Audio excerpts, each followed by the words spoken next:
오늘 우리에게 주신 하나님의 말씀은 마태복음 3장 1절에서부터 3절까지의 말씀 한번 교독해서 읽어보도록 하겠습니다. 마태복음 3장 1절에서부터 3절까지의 말씀 제가 1절 읽겠습니다. 그때 세례 요한이 이르러 유대 광야에서 전파하여 말하되 3절 함께 읽겠습니다. 그는 선지자 이사야를 통하여 말씀하신 자라. 일러스되 광야에 외치는 자의 소리가 있어 이르되 너희는 주의 길을 준비하라. 그가 오실 길을 곧게 하라 하였느니라. 아멘. 오늘 본문의 말씀에서는요, 마태복음에서 가장 중요한 말이 나옵니다. 그것이 무엇일까요? 회개하라, 천국이 가까워왔느니라 라는 말씀입니다. 마태는 세례 요한의 사역을 시작하면서 세례 요한이 첫 번째로 선포한 말씀이 뭐냐 하면은 회개하라, 천국이 가까웠느냐 라로 기록을 하고 있습니다. 뿐만 아니라 마태는 예수님께서 이제 공생애를 시작하실 때에도 처음으로 예수님께서 외친 말씀이 뭐냐 하면 바로 회개하라, 천국이 가까웠느니라 라로 기록을 하고 있습니다. 4장 17절 한번 볼까요? 4장 17절 한번 읽어보겠습니다. 시작. 이때부터 밑에 거 두 번째 겁니다. 다시 한번 죄송합니다. 두 번째 거 읽겠습니다. 4장 17절 시작. 이때부터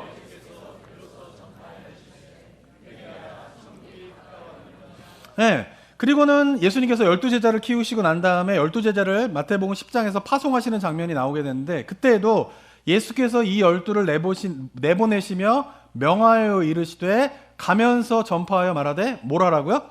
천국이 가까이 왔다라고 선포를 하라고 제자들에게 명령을 하십니다. 그러니까 마태가 기록한 내용을 보게 되면 세례 요한이 처음에 하나님의 말씀을 선포할 때 외친 말씀이 뭐냐면 회개하라, 천국이 가까웠느니라. 예수님께서 처음으로 공생애를 시작하면서 선포한 첫 번째 말씀이 뭐냐면 회개하라, 천국이 가까웠느니라. 그리고 또 제자들이 처음으로 가서 외친 말씀이 뭐냐면 천국이 가까워왔느니라 라고 마태가 이야기를 하고 있는 것이죠. 그렇기 때문에 마태복음에서 가장 중요한 주제는 뭐냐면 바로 천국에 대한 이야기야. 다시 바꿔 말하면 하나님의 나라에 대한 이야기를 하고 있는 것이 마태복음의 핵심 주제라고 볼 수가 있습니다. 자, 그런데 이것은 마태의 핵심 주제뿐만 아니라 예수님께서 이 땅에 오신 목적이 무엇이냐라고 한 가지만 이야기한다면, 여러 가지가 있겠죠. 예수님 이 땅에 오신 목적은 여러 가지가 있겠지만 그 중에 가장 중요한 한 가지만 이야기하라라고 하면 그것이 무엇일까요? 바로 천국, 하나님의 나라를 이루시기 위하여서 이 땅에 오셨다라고 하는 것이 성경의 가르침임을 우리 성도님들이 잘 이해를 하셔야 됩니다. 그렇기 때문에 우리가 그리스도인으로서 예수님을 믿으면서 신앙생활을 할 때에 우리가 제일 포커스를 둬가지고 가장 중요하게 생각하면서 바라봐야 할 것이 무엇이냐면 그 역시 뭐예요? 하나님의 나라, 천국이 우리 신앙의 중심과 핵심이 되어야 한다라고 하는 사실을 우리 성도님들이 잘 기억하셔야 됩니다. 왜냐하면 안타깝게도 한국교회에서 그동안 하나님 나라, 천국을 우리들의 신앙생활 속에서 가장 우선순위에 두어서 신앙생활을 하라라는 가르침이 좀 부족했기 때문에 그래요. 그래서 제가 여러 교회에서 이제 사역을 하게 되면서 이제 성경 공부를 인도해 보잖아요. 그럼 성경 공부를 인도해 보게 되면 제가 물어봐요. 하나님의 나라가 뭡니까? 그러면은 하나님의 나라, 천국을 성경적인 내용대로 이렇게 잘 풀어서 설명하시는 분들이 많지 않아요. 그 이유는 뭐냐면은 교회에서 그동안 하나님 나라, 천국에 대한 성경적인 원리들을 제대로 가장 우선순위에 둬가지고 가르치지 못했기 때문이 그런 것이다라는 생각을 해보게 됩니다. 자, 그동안 한국교회에서 성도님들이 예수님 하면 가장 먼저 떠오르는 단어가 뭡니까? 뭘 많이 배우셨어요? 예수님에 대해서 배우실 때 뭐에 대해서 많이 배우셨어요? 예수님 하면 떠오르는 단어가 뭐죠? 십자가. 십자가를 왜 죽으셨어요? 십자가 왜 죽으셨어요? 우리 죄를 위하여서 죽으신 거예요. 다시 바꿔 말하면은 제가 의도한 대로 대답이 나와서 참 감사하네요. 우리가 다시 생각하는 건 뭐냐면은 십자가 왜 죽으셨어요? 우리를 위하여서 죽으셨어요. 다시 말해 우리를 사랑하시기 때문에 십자가에 못 박혀 죽으셨어요가 첫 번째 대답이에요. 물론 틀린 말은 아닙니다. 성경에 우리를 사랑하셨다, 그죠? 그런 대답이 분명히 있습니다, 그죠? 그리고 한국교회에서 성경을 다 모르는데 딱 한 가지 구절만 외우라 그러면 뭘 외우고 계시죠? 요한복음 3장 16절. 이거 다른 거 다 몰라도 이것만은 다 아시는 분들이에요. 하나님이 세상을 이처럼 사랑하사 독생자를 주셨다는 거예요. 그러니까 우리가 십자가의 죽음에 대해 생각할 때 언제나 한국교회에서 가르쳤던 첫 번째는 뭐냐면은 우리를 사랑하시기 때문에 십자가에 죽으셨다라는 거예요.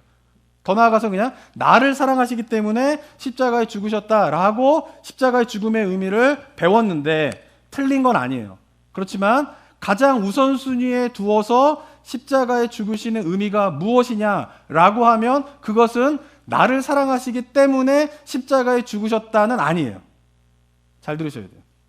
뭐가 그러면 예수님께서 십자가에 못 박혀 죽으신 이유의 첫 번째일까요? 성경에서 이야기하고 있는 그것은 바로 하나님의 나라를 이루시기 위하여서 예수님께서 십자가에 못 박혀 죽으셨다가 뭐예요?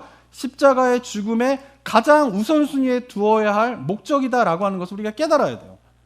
그런데 그동안 한국교회는 저도 그렇게 배웠기 때문에 제가 자신 있게 얘기할 수 있는 거예요. 저도 언제나 예수님의 십자가의 죽음은 나를 사랑하셔서 나를 위하여 죽으셨다라고 은혜를 받으면서 성장해 왔어요.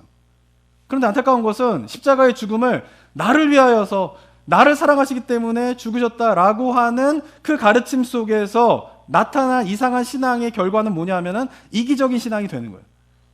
십자가를 생각하면서도 먼저 생각하는 게 뭐예요? 나예요, 나. 나를 위하여서. 나를 사랑하셔서 십자가에 못 박혀 죽으셨다라고 하는 가르침이 주된 가르침이기 때문에 십자가를 바라볼 때에도 먼저 생각나고 먼저 중심이 되는 건 뭐예요? 나예요, 나. 그래서 뭐예요? 신앙생활에 나를 위하여 죽으셨고 나를 사랑하시기 때문에 십자가에 못 박혀 죽으셨다라고 하는 가르침 속에서 한국교회 성도님들이 얼마나 이기적인 신앙이 되는지 몰라요. 나예요, 나. 우리 가족, 우리 교회. 여기를 벗어나지 못하는 거. 나와 우리를 벗어나는 신앙생활을 못하고 있는 이유가 거기에 있다라고 생각을 하는 것이죠. 그런데 우리가 복음서를 가만히 살펴보게 되고요, 성경을 가만히 묵상하게 되면은 예수 그리스도의 십자가의 죽음의 이유는 여러 가지가 될 수 있지만 그 중에서 가장 우선순위에 둬가지고 가장 먼저 기억해야 될 것은 뭐냐면 나를 사랑하시기 때문이 아니라 뭐예요? 하나님의 나라를 이루기 위하여서 예수 그리스도께서 십자가에 죽으셨다라고 하는 사실을 깨닫는 것이 중요하다는 거예요. 그래야 뭐예요? 내가 중심이 되는 십자가가 아니라 뭐예요? 하나님의 나라가 중심이 되는 십자가가 되는 거예요.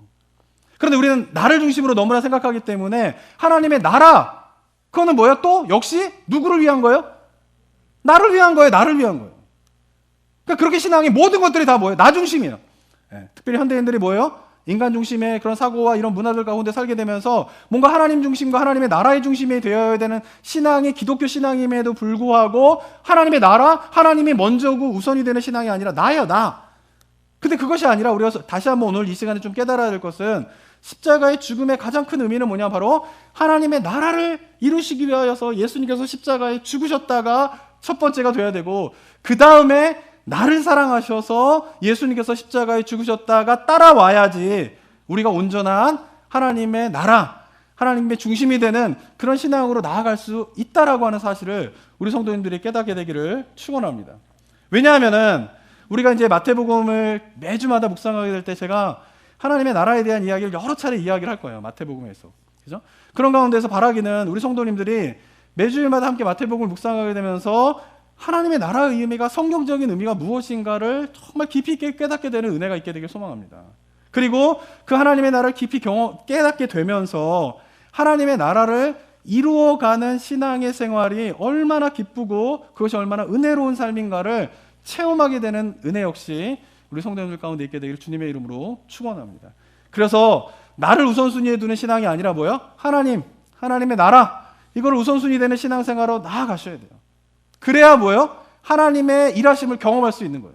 왜? 성경이 분명히 약속하고 계시잖아요. 먼저 그의 나라와 그의 의를 구하라. 그리하면 이 모든 것을 너에게 더하여 주시리라. 순서가 뒤바뀌면 안 되는 거예요. 근데 만약에 우리 성도님들 가운데에서 난 예수님을 믿는데, 하나님 믿는데 하나님의 역사를 잘 체험하고 있지 못해 라고 생각을 하신다면 한번 좀 돌아보세요. 뭐가 중심이 되는 삶이, 뭐가 먼저가 되고 있는 신앙생활을 하고 있는지. 분명한 것은 뭐냐면 내가 아닌 하나님의 나라, 하나님을 우선순위에 두며 신앙생활을 하게 될 때에 먼저 그의 나라와 그의 의를 구하는 자들에게 이 모든 것을 베풀어 주시겠다라고 하는 하나님의, 예수님의 약속의 말씀을 경험하게 되는 은혜가 있을 줄을 믿습니다. 이 말씀의 능력을 경험하게 되는 우리 성도님 되시기를 주님의 이름으로 정말 축원합니다. 그렇기 때문에 우리가 하나님의 나라를 잘 생각하셔야 되는데, 오늘은 그 하나님의 나라에 관한 것 중에 두 가지만 묵상을 하고 한번 해보도록 하겠습니다. 자, 먼저 우리가 하나님의 나라 천국을 성경적으로 올바로 이해하기 위해서는 먼저 해야 할 것이 있는데, 그것은 뭐냐면은 제가 몇 차례 말씀드렸지만은 우리나라 전통 문화 가운데 있는 천당과 천국을 구별할 수 있으셔야 돼요. 천당이 아닌 뭐예요? 천국이요, 천국. 하나님 나라 천국에 대한 가장 큰 오해는 뭐냐면은 우리나라 전통 가운데 흘러내리고 있는 천당이라고 하는 개념이 있어요. 근데 그것이 뭐예요? 성경에서 말하는 천국과 혼합되어서 생각하게 된 것이 뭐예요? 성경적인 천국, 하나님의 나라를 이해하지 못하는 가장 큰 원인이라고 저는 생각을 합니다. 특별히 성경에 기록된 천국을 우리 전통의 신학 가운데에서 내려오는 천국과 이렇게 혼동하게 된 이유 중에 하나는 뭐냐 하면은, 이제 우리가 전도할 때 보통 하는 전도의 구호가 뭐죠? 우리 한국교회에서 예수, 천당, 불신, 지옥. 이게 이제 노방 전도할 때 주로 우리가 사용하는 캐치프레이즈이지 않습니까? 지난주에 제가 그 뉴저지 그 컨퍼런스를 갔는데, 컨퍼런스 마치고 이제 집사님들하고 권사님이, 장로님하고 이제 저녁에 시간 돼서 맨하탄을 이렇게 배 타고 딱 건너가 봤거든요. 그 타임스퀘어를 갔더니 거기에도 이제 붉은 십자가로 이렇게 지저스 이렇게 딱 있더라고요. 그래서 미국 사람들도 여기서 이렇게 노방전도를 십자가 빨갛게 하고 지저스 이래가지고 한국 스타일로 하네. 그랬더니 가만히 보니까 거기 밑에 예수천당 불신지옥 써 있더라고요. 한국 분이었던 것 같아요. 한국 분. 그러니까 뭐 길거리마다 지하철마다 전도를 한다라고 하면 어떻게 이만한 하고 십자가 빨갛게 하고 예수천당 불신지옥 이렇게 하니까 이제 항상 머릿속에 뭐예요? 천당이라고 하는 거기서 오해가 좀 시작된 것 같아요. 근데 예수천당 불신지옥의 이 전도의 방법은 제가 저번에도 한번 말씀드렸지만은 평양에 1896년에 최건능 목사님이라고 하는 분이 계셨어요. 근데 본명이 최건능이 아니라 이분이 어떤 분이냐면, 이분은 하루 종일 평양 시내를 돌아다니면서 외치는 게 있어요. 그게 뭐냐면은 예수천당, 예수천당 이거 외치시는 거예요.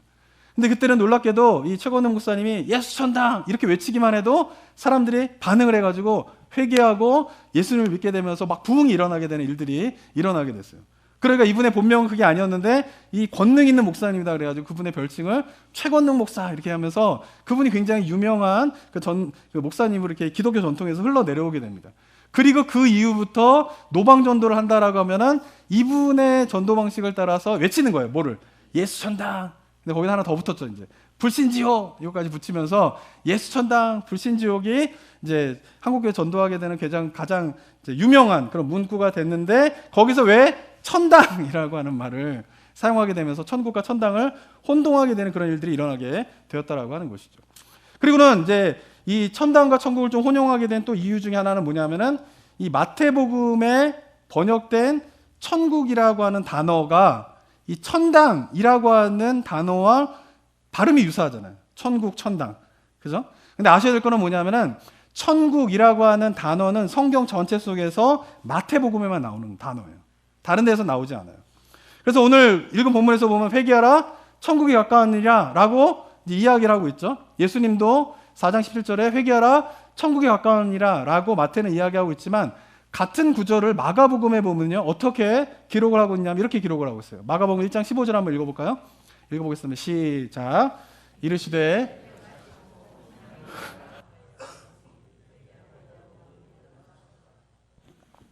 같은 예수님의 말씀이지만 마태는 천국이 가까이 왔다 이렇게 기록을 했고요.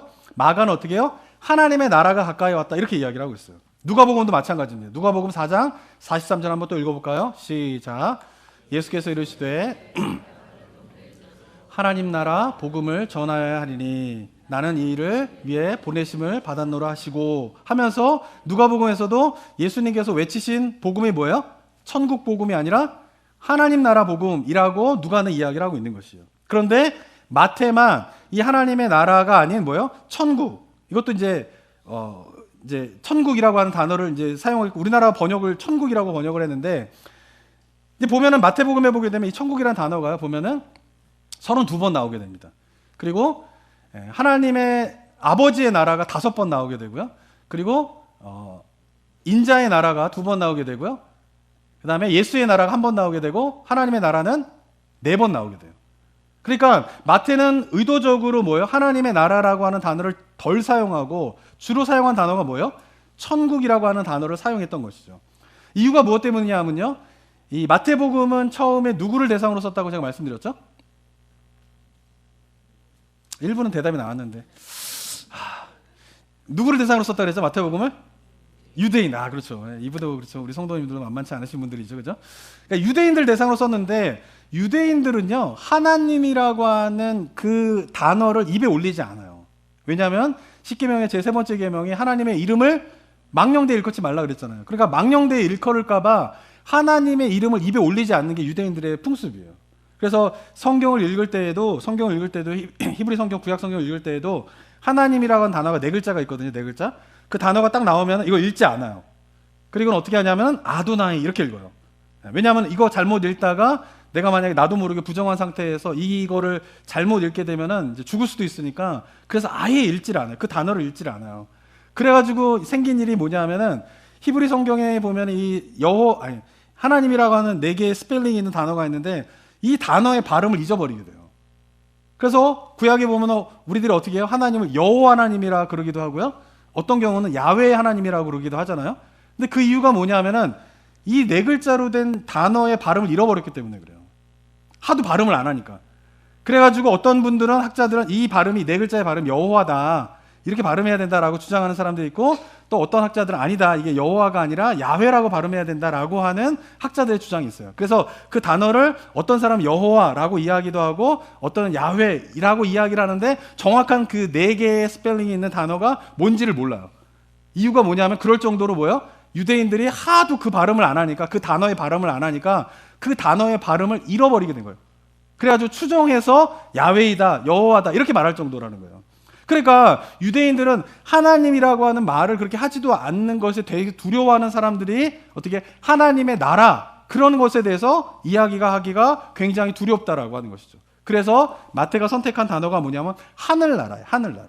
그죠? 근데 우리나라 번역을 하늘나라 그랬으면 그래도 좀 덜 헷갈렸을 텐데 이 하늘나라를 또 우리나라 옛날 이제 번역을 할 때는 뭐예요?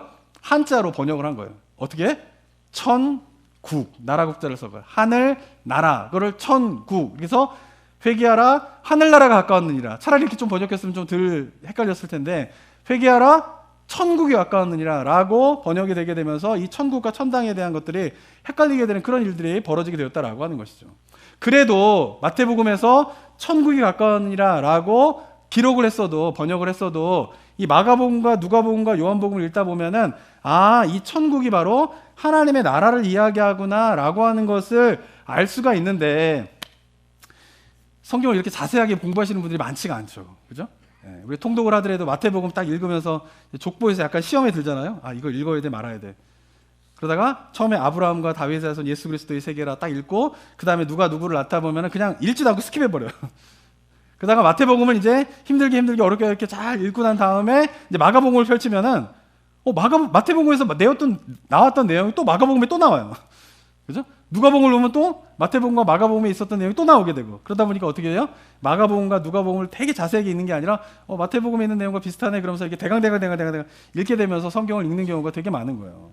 그러다 보니까 마태복음에서 천국이 가까우니라 라고 했을 때에도 마가복음과 누가복음과 요한복음을 쭉 통해가지고 그 천국의 의미가 바로 하나님의 나라를 이야기하는구나 라고 하는 것을 매칭시키면서 우리가 신앙생활을 했어야 되는데 그러지 않은 거예요. 천국 그러니까 비슷한 단어에 뭐가 생각나는 거야?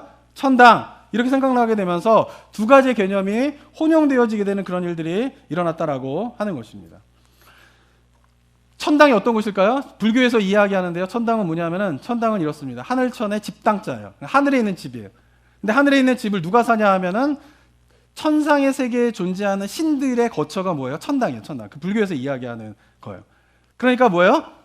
이 신들이 사는 세계의 집들인 거죠. 근데 이거를 또 뭐라고 이야기해요? 천당 말고 또 불교에서는 뭐라고 이야기하죠? 극락이라고 이야기하죠. 극락. 극락은 뭐예요? 지극히 큰 극이지? 즐거운 락이잖아요. 그러니까 뭐예요? 이 땅에서는 맛볼 수 없는 지극히 큰 기쁨을 맛보는 것이 뭐예요? 극락이고 천당이라는 것이에요. 그러니까 불교에서 이야기하고 있는 천당의 개념은 뭐냐면 하늘에 있는 집인데 신들이 사는 집이고 그곳에 가면은 말할 수 없는 이 땅에서는 누릴 수 없는 기쁨을 맛보게 되는 곳이 천당이다라고 우리나라 고유의 전통 가운데 생각되어지는 개념이 있다라고 하는 것이에요. 어떻게 보면 성경에서 이야기하는 천국과 비슷한 것도 있긴 하지만 그러나 완전히 달라요. 그걸 아시나요? 왜냐하면 천당은 누가 갈 수 있습니까? 불교를 안 다니셨더라도 천당은 누가 가죠? 선한 일을 많이 한 사람들이 가는 곳이 천당이에요. 그죠? 천당은 선한 일을 많이 하고 지옥은 누가 가는 거예요? 악한 일. 우리는 물론 예수님이지만 그죠? 불교에서는 이야기하는 게 뭐예요? 우리가 보통적으로 생각하는 이야기, 기독교가 전해지기 전에도 착한 일을 많이 하면 천당에 가고 악한 일을 많이 하면 지옥에 간다. 이런 개념이 우리나라에는 이미 오랫동안 있었단 말이에요. 불교의 영향을 받아가지고. 그런 가운데서 뭐예요? 천국이라고 하는 개념이 전해지니까 천국은 어떤 곳이에요? 착한 사람이 가는 곳입니까? 헷갈리세요? 천국은 누가 가는 거예요? 예수님을 믿는 사람이 가는 거예요. 그죠? 그런데 예수님이 믿는 사람들만 천국에 갈 수 있습니다. 라고 우리가 성경에서 이야기를 하고 있지만 세상 사람들은 그리고 심지어는 교회 다니고 있는 분들도 천국은 예수 그리스도를 믿는 사람만 갈 수 있습니다. 라고 하는 말에 의구심을 갖는 게 있어요. 그게 뭐냐면 어떤 마음이냐면 근데요 착한 일을 많이 했더라도 예수님을 믿지 않는다고 천국에 못 들어간다라고 하면 그건 너무 억울한 거 아닌가요? 이런 질문이 항상 나와요. 성도들 가운데에도 직접 저에게 그런 질문을 하시는 분은 없지만 마음 가운데 때때로 그러게 착한 일을 많이 했는데 예수님을 믿지 않는다는 이유로 지옥에 간다라고 하면은 그건 좀 너무한 거 아닌가라고 마음속에 생각하시는 분들도 적지 않은 거를 제가 느끼게 돼요. 근데 왜 이런 생각이 나오게 돼요? 천국의 개념이 아니라 어떤 개념을 갖고 있기 때문에 그래요? 천당의 개념을 갖고 있기 때문에 그래요. 천국은 어떤 곳입니까? 착한 사람들이 가는 곳이 아니에요. 천국은 뭐예요? 여호와 하나님이 왕으로 다스리는 나라예요. 나라. 그러면 그 나라는 누구만이 들어갈 수 있는 거예요? 누가 그 나라의 백성이 될 수 있는 거예요? 여호와 하나님을 왕으로 인정하는 사람들만 그 나라의 백성이 될 수 있는 거예요. 이게 페어하지 않은 이야기입니까? 네. 여호와 하나님이 다스리는 나라인데 여호와 하나님의 왕 되심을 인정하는 사람들만 하나님 나라 백성이 될 수 있다. 그게 구원이에요. 근데 여호와 하나님을 왕으로 인정한다라고 하는 그거를 어떻게 우리가 실천할 수 있느냐? 하나님께서 정하신 룰이 있어요. 그것은 뭐냐? 바로 내가 보낸 예수를 어떻게 해요? 그리스도라고 믿는 사람들은 하나님이 왕이라고 하는 것을 인정하는 삶이다라고 인정해 주시는 거예요. 예수님만이 나의 구원자이고 예수님만이 메시아이고 예수님이 하나님이십니다 라고 인정하는 것이 바로 뭐예요? 여호와 하나님의 왕되심을 인정하는 거예요. 그렇게 인정하는 사람이 뭐예요? 하나님 나라 백성이고 그렇게 왕되심을 인정하는 자들이 뭐예요? 살게 되는 곳이 뭐예요? 하나님의 나라 천국이다 라고 하는 것이 성경의 가르침이라는 거예요. 이게 뭐가 페어하지 않은 거예요? 예수님의 하나님을 왕으로 인정하지 않는 사람들 그 나라에 못 들어가. 이게 불의한 가르침이에요? 근데 이게 자꾸 불의하게 느껴지는 이유는 뭐냐면은 천당의 개념인 거예요. 착한 사람이 가는 것, 못된 사람들은 지옥에 가는 것. 그게 아니에요. 천국의 개념 그런 게 아니라는 거예요. 근데 그것이 믹스가 되면서 점점 그런 부분에 대한 의구심들이 많이 있다라고 하는 것이죠. 또한 천당은 어떤 곳입니까? 천당은요, 살아있는 동안에 갈 수 없는 곳이에요. 왜냐하면 천당이라고 하는 곳은 불교에서 뭐라고 이야기하냐면은 불교는 뭐죠? 윤회사상이 있잖아. 윤회사상이. 그러면 여기서 이제 어떻게 해요? 못되게 살면 다음 생에 뭐로 태어나죠? 심하게 일하는 소로 태어나는 거예요. 전 소띠인데 막 일하는 소로 태어나는 거예요. 그죠? 근데 소로 태어나가지고 소로 열심히 일하면 그 다음 생에 뭐로 태어나요? 그 선을 많이 행한 거예요. 그러니까 소로서 소의 할 일을 잘 하면 그게 뭐예요? 선한 일을 행하는 거예요. 근데 그거를 하면 어떻게 다음 생에는 귀족으로 태어나거나 아니면 뭐 어디 왕자로 태어나거나 뭐 아주 부잣집으로 태어나거나 이렇게 태어난다라고 하는 게 윤회사상이잖아요. 근데 그 윤회사상이 계속 반복되면서 또 다음 생에 이렇게 태어나게 되는데 불교에서 이야기하는 구원이라고 하는 것은 뭐냐면 이 윤회의 고리를 끊는 거예요. 근데 그 고리를 끊는 방법이 뭐냐면은 이 땅에서 착한 일을 많이 하게 되어서 정말 착한 일을 너무 많이 해가지고 결국 다음 생에 어디에서 태어나게 되는 게 윤회의 고리를 끊는 거냐면은 천당에 태어나는 거예요. 극락에 가는 거예요. 그게 극락에 간다잖아요. 그 극락에 가게 되면은 이 윤회의 고리를 끊게 되면서 이 땅의 고통에서 벗어나서 구원을 경험하게 되는 것이 뭐예요? 그게 불교에서 이야기하는 구원관인 거예요. 그러니까 불교에서 이야기하는 천당은 살아서는 갈 수 없는 거예요. 살아서는. 어떻게 해야 돼요? 죽어서 가야 돼요. 죽어서 다음 생으로 태어날 때에 극락, 천당에서 태어나면은 그게 뭐예요? 구원이에요. 그러니까 죽어서 갈 수 있는 것이에요. 근데 또 하나는 뭐예요? 천당의 그런 특징은 그러기 때문에 뭐예요? 이 세상에 우리가 살고 있는 이 세상과 분리된 어떤 곳이에요. 천당이 하늘의 집이잖아요. 불교에서 이야기하는 하늘이라고 하는 것은 이 땅과 완전히 분리된 곳이에요. 그곳에 가게 되는 것이죠. 그러니까 천당의 개념은 뭐냐면 죽어서 가야 되고 갈 수 있고 그 다음에 이 땅과 완전히 분리된 어떤 하늘이라고 하는 곳으로 가는 것이 천당의 개념인 거예요. 근데 이게 많은 분들이 생각하는 무슨 개념이에요? 천국은 언제 갈 수 있어요? 죽어서 갈 수 있어요? 성경에 그렇게 기록되어 있어요? 그러니까 오늘 설교 잘 들으셔야 돼요. 성경에서는 천국을 죽어서 갈 수 있다라고 이야기하고 있지 않아요. 근데 많은 분들이 천국을 어디로 언제 가나요? 죽어서 갈 수 있다고 생각해요. 많은 분들이 그래요. 천당의 개념을 가지고 있는 거예요. 천국은 어떤 곳입니까? 이 우리가 살고 있는 이 세상과 분리된 어떤 하늘이에요, 하늘. 그죠? 하늘나라라고 하니까 하늘인 거죠.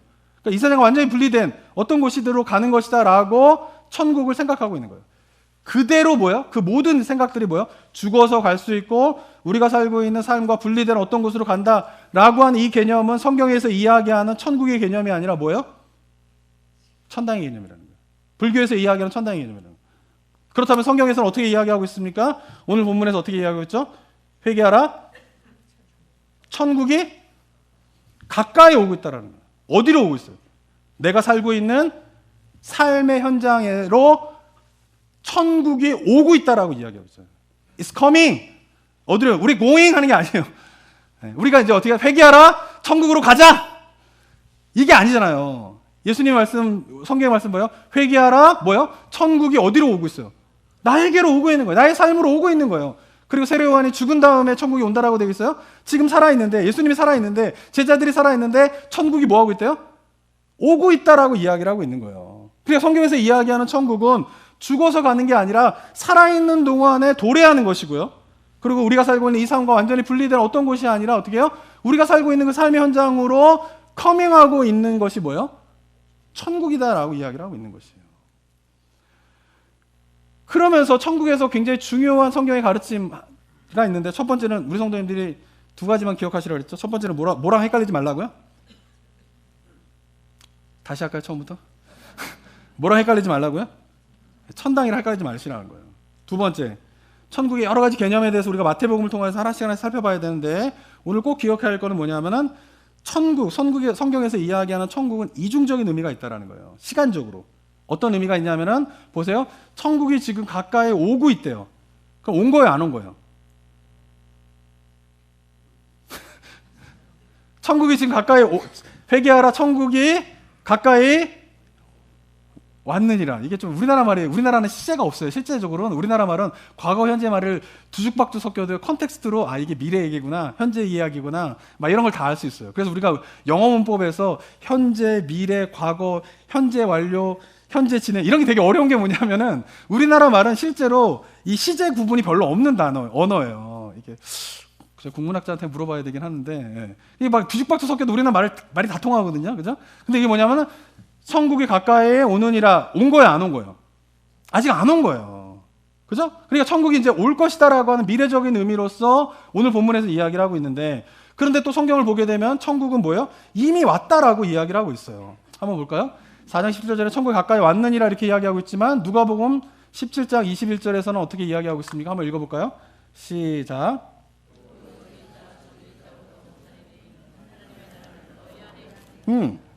하나님의 나라가 어디 있습니까? 라고 물어보니까 예수님의 대답이 뭐냐면 하나님의 나라는 너희 안에 이미 뭐예요?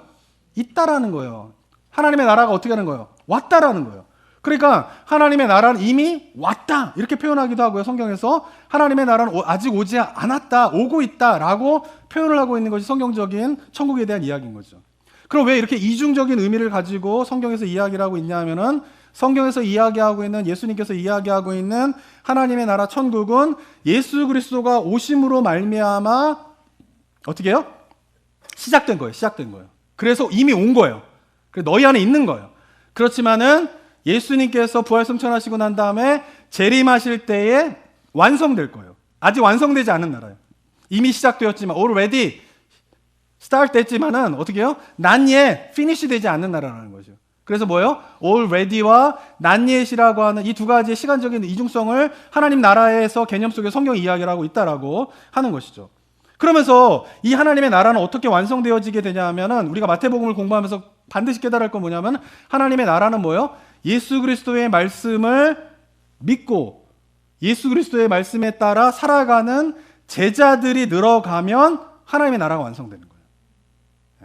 하나님의 나라는 천국은 우리는 아무것도 안 하고 있다가 지금 예수님께서 저 하늘에서 막 멋지게 막 공사하고 계시는 게 아니라 빌라 짓고 아파트 짓고 궁정을 짓고 막 이래가지고 멋있는 하나님의 나라를 막 이렇게 만들고 계시고 우리는 그냥 예수님이 오시게 되면은 거기서 뿅 해가지고 저쪽으로 들어가게 돼. 그런 게 아니라는 거예요. 그게 아니라 성경에서 이야기하는 하나님의 나라는 이미 시작되었는데 그 나라가 어떻게 완성되어지게 되냐 하면 바로 예수 그리스도를 믿는 예수 그리스도의 말씀을 따르게 되는 제자들이 늘어나게 되면 그 늘어나는 것에 따라서 어떻게 해요? 하나님의 나라가 세워지게 되는 거예요. 그러니까 하나님의 나라는 결국 뭐예요? 공간적인 개념이라기보다는 물론 성경을 가만히 읽어보면 공간적인 개념도 있지만 그건 2차적인 문제예요. 가장 먼저 생각해야 할 건 뭐냐면 하나님의 나라 천국은 사람이에요. 사람. 예수 그리스도를 믿는 예수 그리스도를 따르는 제자들이 늘어나면 하나님의 나라가 완성되어지게 된다라고 하는 것이죠. 그리고 주님이 다시 재림하시게 될 때에 그 재림의 때 그 하나님의 나라가 완성되어지게 된다라고 하는 것이 성경의 가르침이다라고 하는 것이에요. 그러면서 그리스도의 삶은 무엇이냐 바로 이런 것이에요. 예수님의 초림으로 말미암아 already start 이미 시작된 하나님의 나라를 부르셨어요. 우리를 그 나라에 들어가는 거예요. 그리고 그 나라에 살면서 우리가 하나님의 백성들을 어떻게 해요? 불러야 돼요. 만들어야 돼요. 제자들을 삼아야 돼요. 그래서 우리가 전도해야 되는 거예요. 그래서 우리가 제자의 삶을 살아야 되는 거예요. 우리가 제자의 삶을 살고 제자의 삶을 살도록 사람들을 제자 되게 하게 되면 어떻게 해요? 그 나라가 완성되게 되는 거예요. 그리고 예수님이 오시는 그날에 아직 완성되지 않은 그 완성에 예수님의 재림 때 완성되게 되는 것이죠. 그리고 우리는 어떻게 해요? 그 already야 난예의 시간적인 간격 속에서 살아가고 있는 삶이 바로 그리스도인의 삶이다라고 성경이 이야기를 하고 있다라고 하는 것이에요. 그러니까 하나님의 나라는 죽어서 가는 것도 아니고 지금 우리가 살고 있는 삶과 완전히 분리되어진 어떤 곳이 아니라 우리가 살고 있는 이곳에서 하나님의 말씀에 따라 삶을 살아가게 되면 우리의 삶에서 하나님의 나라가 뭐 하는 거예요? 커밍하는 거예요. 어쩌면 여기 계신 성도들 가운데 이미 있는 거예요. 그리고 그 삶을 알고 있는 사람들이 어떻게 해요? 주님이 오시는 완성될 그날을 소망하면서 그 나라의 백성의 삶을 살아가는 것이 뭐예요? 그리스도인의 삶이다라고 성경이 분명하게 이야기하고 있다는 것이에요. 이 부분에 대해서 우리가 좀 이해하기 위해서 제가 한 가지 이야기를 하나 드릴 텐데 일본의 오노다 히로라고 하는 소위가 한 명 있었습니다. 이 사람은 누구냐 하면은 2차 세계대전 때의 태평양 전쟁에서 필리핀에 가서 전쟁에 참여한 군인이었어요. 근데 1945년도에 미국이 원자폭탄을 투하함으로 말미암아 일본이 이제 항복을 하게 되잖아요. 그러면서 태평양 전쟁이 끝나게 되잖아요. 근데 안타깝게도 그 항복해서 태평양 전쟁이 끝날 때에 이 오노다 소위는 3명의 사람과 함께 그 전쟁에서 패전을 해가지고 도망을 가서 밀림으로 들어가게 돼요.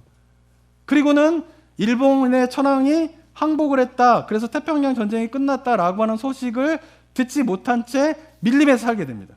그런데 일본 군대에서 이 사람의 행적을 찾지를 못해요. 어디 갔는지 찾을 수가 없어요. 그래가지고 일본에서 이 사람을 전사 처리를 해버립니다. 죽었다. 그래 가족들이 다 장례 치르고 막 슬퍼하고 막 그러고 세월이 흘러가게 돼요. 근데 1974년도 3월 9일에 필리핀의 루방섬이라고 하는 곳에 일본의 탐험가인 스즈키라고 하는 사람이 그 섬을 탐험하다가 이 오노다 소위를 만나게 됩니다. 근데 이 사람이 동굴에서 혼자 29년 동안 살고 있었던 거예요. 근데 놀라운 거는 뭐냐 하면 이 사람을 그 스즈키 그 탐험가가 만나게 되었을 때 모습이 어땠냐면은 저 군대 복장을 그대로 갖추고 있는 거예요. 그리고 보니까 총이 있었는데 2차 세계대전 때 일본군이 썼던 총이 얼마나 낡은 총입니까? 근데 그 총이 29년이 지났는데 그 29년이 지난 다음에도 격발이 될 정도로 총 관리가 철저했더라고요. 깨끗하게. 항상 총기 닦고. 그리고 500발의 총알과 6개의 수류탄을 항상 몸에 지니고 그리고 군대 복장, 군인의 복장을 늘 하면서 29년 동안 살아왔다는 거예요. 왜 그러냐면은 일본군이 승리할 거다라고 믿으면서 그날을 준비하는 언제라도 전쟁에 투입돼 가지고 일본을 위하여 천황을 위하여서 내가 싸우겠다라고 하는 삶의 자세를 그 필리핀 밀림에서 아무도 없는 곳에서 혼자 살면서도 늘 어떻게 해요? 혼자 딱 군인 복장 갖춰 있고 총 닦고 그다음에 그 대검이 있잖아요. 일본 군들이 대검이 있잖아요. 왜? 그 대검도 이렇게 탁 뽑으면은 날이 갈려 있더라고요. 당장이라도 쓸 수 있을 정도에. 그러니까 29년 동안 어떻게 해요? 매일같이 칼을 갈고 총기를 관리하고 그러면서 언제라도 전쟁에 투여할 정도의 그런 자세로 29년 동안 살아왔더라는 거예요. 더 놀라운 건 뭐냐면 이 스즈키라고 하는 탐험가가 이 오노이 소위를 만나고 난 다음에 알고 보니까 이 사람이 이제 일본이 패망하고 전쟁이 끝났다는 사실을 모르고 있었던 거예요. 그래서 알려줬대요. 전쟁이 29년 전에 끝났고 그다음에 천황폐하가 이제 뭐 항복을 했다. 막 이러면서 우리가 이제 다른 세상이 됐다. 완전히 다른 세상이 됐으니까 우리가 가자. 일본에 가자. 이렇게 막 설득을 하는데 이 사람이 거기에 반응하지 않더래요. 당신은 지금 나를 투항시키기 위해서 거짓 정보로 나를 지금 현혹하고 있다는 거예요. 일본이 망했을 리 없다는 거예요. 천황이 항복했을 리 없다는 거예요. 그렇기 때문에 나는 나가지 않겠다. 당신이 지금 나를 현혹하지만 난 절대 당신의 말에 유혹에 넘어가지 않겠다라고 하면서 내가 이 자리를 지켜야 된다라고 막 이야기하는 거예요. 그래서 하는 말이 뭐냐면은 혹시라도 패망을 했다 손 치더라도 만약에 나의 직속 상관인 그 사람이 나에게 투항하라고 하는 명령을 나는 받은 적이 없기 때문에, 천황폐하가 나보고 투항하라고 하는 명령을 내린 적이 없기 때문에 나는 투항할 수 없다. 패망을 했더라도 그 명령이 없기 때문에 나는 투항할 수 없고 여기서 내가 전쟁을 위해서 싸워야겠다. 이렇게 했다는 거예요. 그래서 스즈키라고 하는 탐험가가 일본에 가가지고 수소문을 했대요. 뭐냐면은 2차 세계전 당시에 이 오노다 소위의 직속 상관이 누군가, 그걸 막 수소문을 했대요. 그래가지고 나이가 굉장히 많이 든 노인을 찾은 거예요. 아, 이 사람이 직속 상관. 그래서 그 사람한테 지금 오노다 소위를 알지 않냐? 그 사람이 29년 동안 필리핀에 지금 밀림 속에 있는데 그 사람이 일어난 이유 때문에 오지 않으려고 한다. 당신이 제발 가서 명령을 내려라. 투항하라라고 하는 명령을 내려라. 그럼 그 사람이 나올 것이다. 라고 설득을 해가지고 일본에 있던 직속 상관이었던 그 사람이 연세 드신 그 노인네가 필리핀으로 가가지고 그 섬의 밀림에 그 오노다 소위를 만나가지고 명령을 내렸대요. 이제는 투항하라. 명령서까지 주면서 투항하라. 그러니까 그제서야 오노다 소위가 명령을 받았으니까 제가 투항하겠습니다. 그리고 그 밀림에서 동굴에 나왔다라는 거예요. 그리고 그 모습이 뭐냐면 이 모습이에요. 딱 이게 지금 잘렸는데 경례를 딱 붙이는 거예요. 복장이 뭐냐면 일본군 그 복장 그대로인 거예요. 그리고는 직속 상관이 천황폐하가 투항하라 딱 그러니까 그 명령을 받자마자 딱 경례를 딱 붙이면서 그래서 투항하겠다고 딱 그러면서 그리고 일본으로 건너왔다고 합니다. 22살의 청년이었던 소위가 52세에 이제는 나이가 든 중년이 되어서 비로소 29년에 밀림의 생활을 마치고 일본으로 돌아왔다는 이야기입니다. 저는 이야기를 들으면서 어쩌면은 세상적으로 관점으로 보면 어떻습니까? 참 29년 동안 덧없는 세월을 보냈다. 얼마나 허망한가 라고 생각할 수 있는 스토리입니다. 하지만 저는 한편으로는 어떤 생각을 했냐면은 하나님 나라 관점으로 본다라고 하면은 이 오노다 소위의 삶이 바로 그리스도인들이 살아가야 될 삶의 모습이구나 라고 하는 것을 저는 좀 느끼게 되었어요. 일본군이 필리핀에서 이미 전쟁을 시작하였지만 아직 완성되지 않은 일본군의 승리를 위하여서 어떻게 해요? 아무도 없는 밀림에서 일본 군인으로서의 정체성을 잃어버리지 않기 위해서 애쓰고 수고한 그 삶의 모습. 그리고 언제라도 천황폐하가 부르신다면 전쟁에 나가서 적들과 싸우겠다라고 총을 닫고 칼을 갈면서 매일과 같이 옷을 차려입고 전쟁에 대비하면서 준비를 하고 있었던 그 모습. 그것이 어쩌면 우리가 살아가야 될 그리스도의 모습은 아닌가라는 생각을 좀 해보게 되었어요. 우리도 예수 그리스도가 오시게 되면 어떻게 해요? 이미 시작된 하나님의 나라 백성으로 우리를 불러주셨잖아요. 군인이 됐잖아요. 그 나라 백성이 되었잖아요. 구원받는 게 그런 거잖아요. 그런데 살아가야 될 것은 뭐냐 하면 아직 완성되지 않은 그리스도의 승리를 향하여서 우리가 뭐예요? 세상이 어떻게 변해가더라도 다른 사람이 어떻게 산다 할지라도 하나님 나라 백성으로서의 정체성을 잃어버리지 않기 위해서 우리가 오노다 소유와 같이 그 밀림 속에서 좀 치열하게 살아야 되는데 우리 삶이 어떠냐라는 거예요. 정말 칼을 갈고 총을 닦으면서 주님이 오시는 그 날을 향하여서 주님이 부르시면은 내가 언제라도 그 나라를 위해서 싸우겠습니다 라고 하는 마음으로 우리가 삶을 살아가는 것이 그리스도인의 삶이 되어야 하는데 과연 우리는 그런 삶을 살아가고 있는가 라고 질문을 던질 때 참 부끄러운 마음이 제 마음 가운데에도 있었던 것입니다. 사랑하는 성도 여러분, 그리스도인의 삶은 무엇입니까? 아직 완성되지, 이미 하나님의 나라가 도래했지만 그 나라의 백성으로 우리를 부름받아서 그 나라 백성을 살지만 아직 완성되지 않는 그 날을 소망하면서 뭐요? 이 땅에서 그리스도인으로서의 정체성을 유지하면서 하나님 나라의 백성으로서의 삶을 살아내는 게 그리스도인의 신앙이에요. 근데 그 삶을 살아가게 되면 어떻게 해요? 이 땅에 연연해하지 않게 되는 거예요. 이 땅에 연연해하지 않게 되기 때문에 뭐예요? 이 땅에 매이지 않아요. 이 땅에 매이지 않기 때문에 어떻게 해요? 우리는 자유로울 수 있는 거예요. 그죠? 신앙의 자유는 거기에서 오는 거예요. 하지만 이 시대 그리스도인들의 모습이 어떻습니까?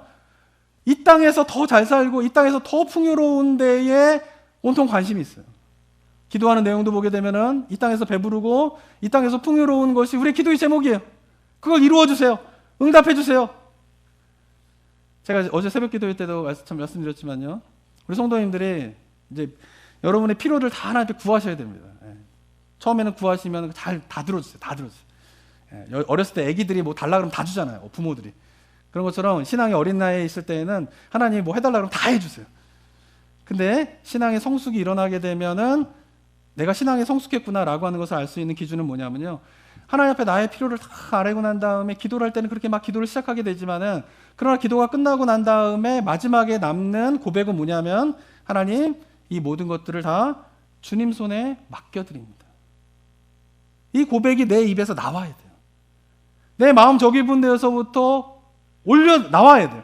그래서 그냥 내가 열심히 구하고 이거 필요합니다. 저거 필요합니다. 이거 이루어주세요. 저거 이루어주세요. 막 기도하고 나지만 그러나 마지막에 기도는 뭐냐면은 그런데 이 모든 것들을 다 주님 손에 맡겨드립니다. 주님의 손에 가운데에서 이루어 주시옵소서라고 기도하는 것이 바로 기독교 신앙의 기도인 것입니다. 그런데 많은 경우 어떻습니까? 이거 해주세요. 저거 이루어주세요. 저거 주세요. 라고 막 간구하면서 맨 마지막에 남는 기도는 뭐냐면 내가 갖고 싶은 거, 내가 이루고 싶은 거, 내가 원하는 것으로 기도가 마무리되는 거예요. 아무리 기도해도 그래서 욕심이 사라지지 않는 거죠. 아무리 기도해도 뭐예요? 내려놓지 않는 거예요. 그리고 그러다 보니까 어떻게 해요? 이 땅에 연연하게 되고 이 땅에 연연하게 되고 이 땅에 매이게 되고 이 땅에 매이다 보니까 어떻게 해요? 자유롭지 못한 삶이 되는 거죠. 근데 그리스도의 삶은 뭐냐 하면은 이 땅에서 물론 우리가 살기 때문에 한계가 있으니까 구하고 막 이런 필요한 건 있죠. 그럼 내가 기도 생활하면서 하나님 이게 필요합니다. 저걸 이루어 주세요. 막 이렇게 기도 생활을 하다가 진짜 그리스도인이 된다라고 하는 건 뭐예요?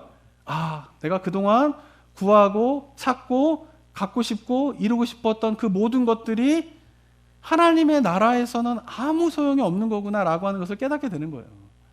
그래가지고 이 땅에서 살면서 이것도 갖고 싶고 이것도 이루고 싶고 저것도 하고 싶다라고 막 생각하면서 살던 삶의 방향에서 하나님의 나라가 어떤 것인지를 알게 되고 이 땅에서 내가 구하고 찾던 것들이 하나님의 나라에서는 아무것도 소용이 없다라고 하는 것을 알게 되면서 이 땅에서 바라보면서 막 살던 삶을 턴해가지고 하나님의 나라를 바라보면서 살아가게 되는 것이 그리스도인이에요.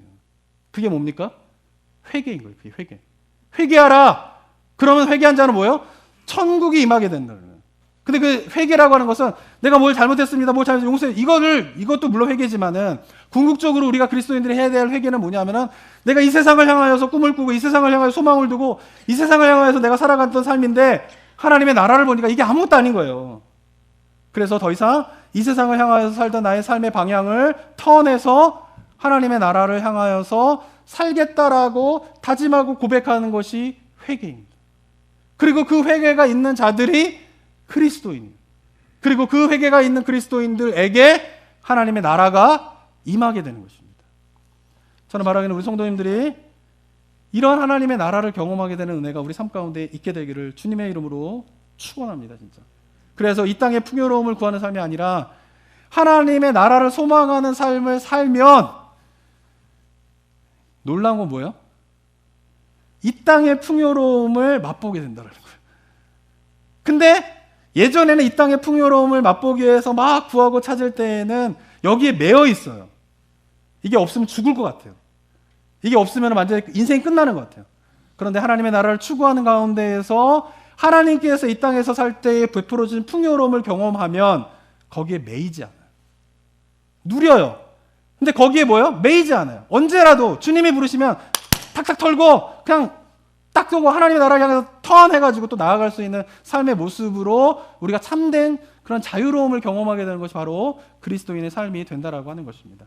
바라기는 저와 여러분들이 이러한 자유로움을 경험하게 되는 하나님 나라를 진짜 소망하게 되는 죽은 다음에 가는 하나님의 나라, 우리 삶 가운데 도래하는 그 하나님의 나라를 소망하며 완성될 하나님의 나라를 바라보면서 나아가게 되는 은혜가 우리 성도님들 가운데 있게 되시길 주님의 이름으로 축원합니다.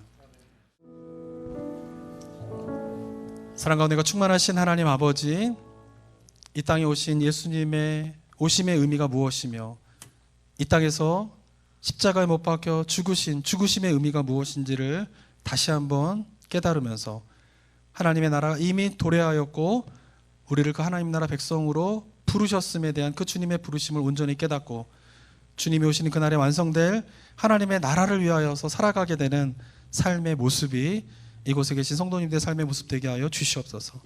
특별히 마음에 주님께서 주시는 마음을 담아 입술로 내가 하나님의 나라를 위하여서 살겠습니다. 하나님 나라 백성으로서의 정체성을 잃어버리지 아니하며 주님이 오시는 그날까지 그 삶을 살겠습니다라고 고백한 주의 백성들의 고백이 있습니다. 하나님 고백 위에 기름 부음 허락하여 주셔서 그렇게 고백하며 하나님의 나라를 위해서 살아가는 자들을 책임지시고 이끄시고 부어주시는 하나님의 놀라운 은혜의 풍성함들을 체험하도록 주여 역사하여 주시옵소서. 그래서 세상 어떤 유혹이 있더라도 세상이 어떻게 변하든지 상관없이 나는 하나님 나라 백성입니다. 주님의 나라를 위해서 살겠습니다. 주님이 오시는 그날에 주님 앞에 서게 되는 그날을 꿈꾸며 그날에 칭찬받을 날을 나의 삶의 유일한 소망으로 품고 하나님 나라 백성으로 살아가겠습니다 라고 날마다 세상을 향해서 외칠 수 있는 믿음의 백성의 삶이 될 수 있도록 주님 은혜를 더하여 주시옵소서. 은혜 감사드리며 예수 그리스도의 이름으로 기도드립니다. 아멘.